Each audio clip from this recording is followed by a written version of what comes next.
Hey Barbara, thank you so much. I'm really happy that you're gonna be a part of the forum.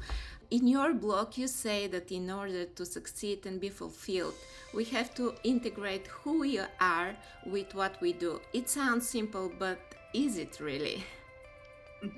You know, it is simple, but it's not easy. And I say that because what's not easy about it is that a lot of people, we don't spend enough time, or we don't really know who we are. And so if we don't know who we are, our core identity, then we don't know what we're integrating. And so it becomes simple when you know who you are at your core. And I define the core identity as what we value, what's important to us, what gives us a sense of purpose, but also what our strengths are and what we love doing. Have you ever experienced a burnout and what helped you? Yeah, I actually have experienced a burnout, and it's related. And I think that's why I feel so strongly, because I was working in the pharmaceutical industry all my life, really. And it's a very hard charging environment. And I'm also a very spiritual person, and I need a lot of me time to recharge. And I didn't really feel comfortable to bring that into the organization. And so I was trying to fit in very hard into my environment. And that was like working 24/7, but also like that group of people who I was working with, like they were partying all the time, they were drinking a lot, and that's just not who I am. I can roll with it, but it's not at the core who I am. And so I was feeling I was dishonoring myself, and it gave me a lot of anxiety, and I didn't sleep, and I was constantly feeling like I can't do my job. I'm not good enough to do it, and I'm not fitting in, and that led ultimately to a burnout. And so what really helped me was I had to take some time off and really reconnect to who I am and feel like I am honoring myself, and I know who I am, so that I can live in accordance to who I am. So, if I get it right, the secret is to change yourself before you try to change the environment you work in? Yes, and I would even say, and these are semantics, but I wouldn't say change yourself, but reconnect to who you are, because it lives within us, but we get so conditioned throughout our life, right? What society puts some pressure on, because there are all these things that we should do, and all these, like, we see it in the commercials and in the movies, and we feel like we should be living in a certain way, and we should be doing things in a certain way. We should look a certain way. And that sometimes I feel like there is a severance, like we sever ourselves from our own truth and what our heart desires and what our soul desires. And it's easy to do, right? Because we all do it, and we live this life. So it's not even, we don't even recognize that we're doing it, because we're just doing what everybody else does. But when we get to these pivotal moments in our life, we suddenly realize, I have strayed so far from what my true self is. During the pandemic, I had another time where I became very clear, and I reassessed what was important to me. I was living in New York at the time, and I realized that I don't want to be in New York anymore. And also I was single at the time, and I was like, I'm ready to be with my person. And I got very clear again, what's important to me, what do I value, how do I want to live my life. And I had decided I don't want to be in New York anymore. I need more nature in my life. And then by chance, I met my now husband through a facilitation training that I did online, and we met and we just started talking, and I recognized how much alignment there was between our values and what's important and how we want to live our lives. And he lives in the middle of nowhere, among lakes and trees, and it's beautiful.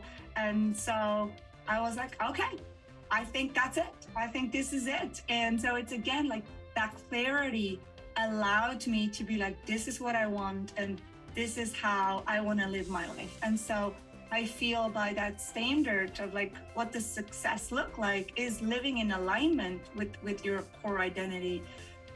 I do that.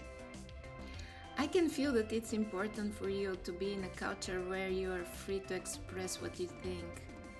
It's expressing of what we think means that we can bring something to the table that only we can.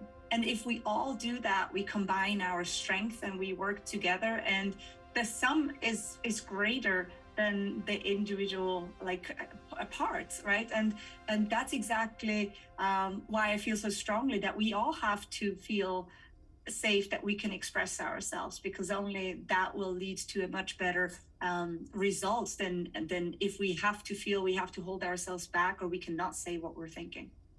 Many people would agree that work-life integration is important, but very few have the recipe for that integration. Yeah. Again, it starts with like knowing who you are, knowing what you value, what's important to you, what gives you a sense of purpose, and also what your strengths are. Because if you don't know that, then you don't know, again, then you don't know what you integrate. But as soon as you gain clarity around that, you will find there are always pockets in our day, whether that's at work or whether that's in life, where we can do more of that. And like once I realized I am good at my job because of who I am, I was able to amplify that even more. And I was able to carve out more time. I have a huge passion for culture, actually.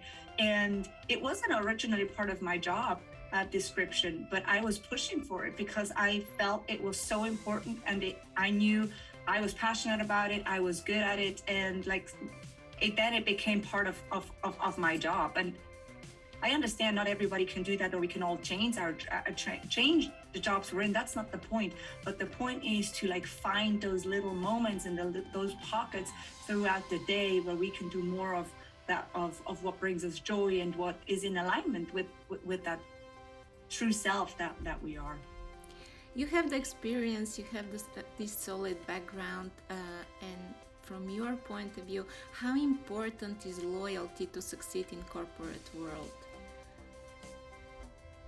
It's a great question, and I was thinking about it, and ultimately my answer is you have to be loyal to yourself first. That is really the basis for everything. It's honoring yourself, because by honoring yourself, you also you know what your boundaries are. You will make sure that you put your own safety mask on first, and ultimately that makes you a better employee. So by being loyal to yourself, you're also being loyal to the company, because the company gets a better version of you, because you show up as a better person when you're loyal to yourself.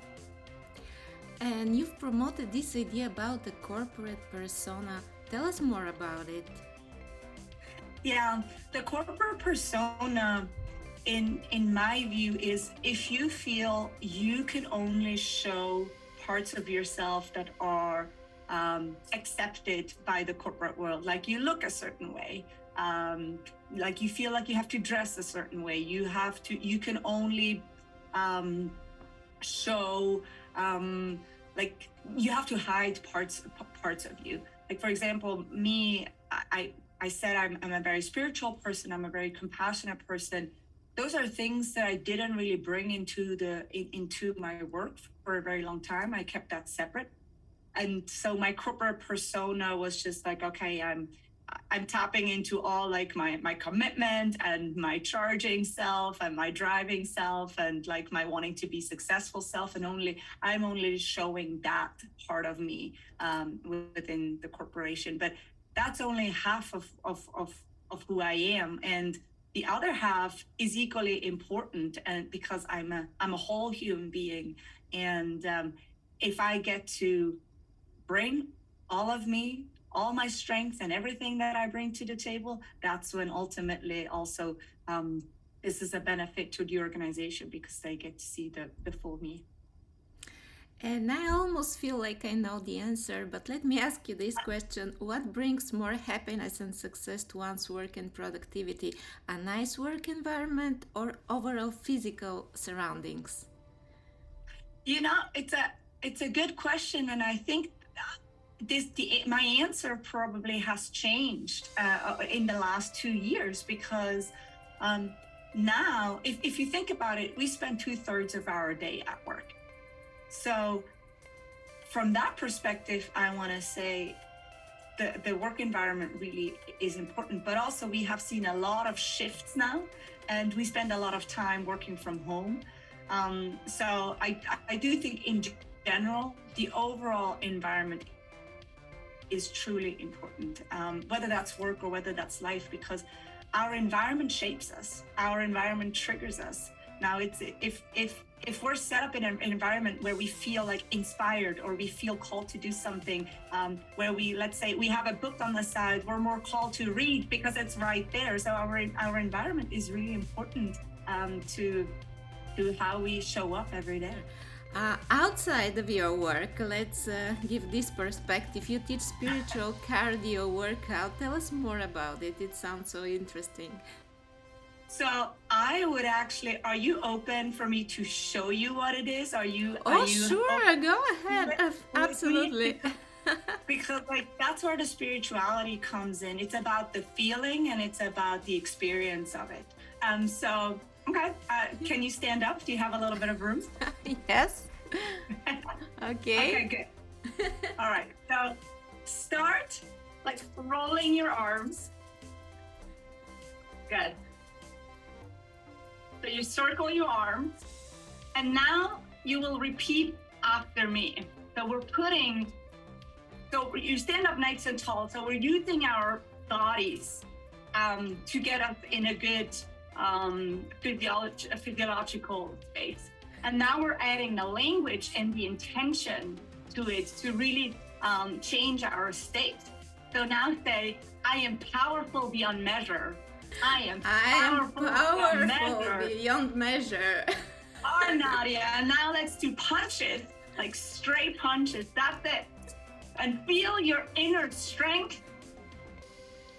Feel yourself like you're a badass as you're punching. And now we say, I am stronger than I seem. Are you stronger than you seem? Yes, I am. Yes, you are. We are stronger than we seem. That's it. So yeah, that's what we do. That's amazing, Barbara. Thank you very much. Thank you so much for the opportunity. Appreciate it.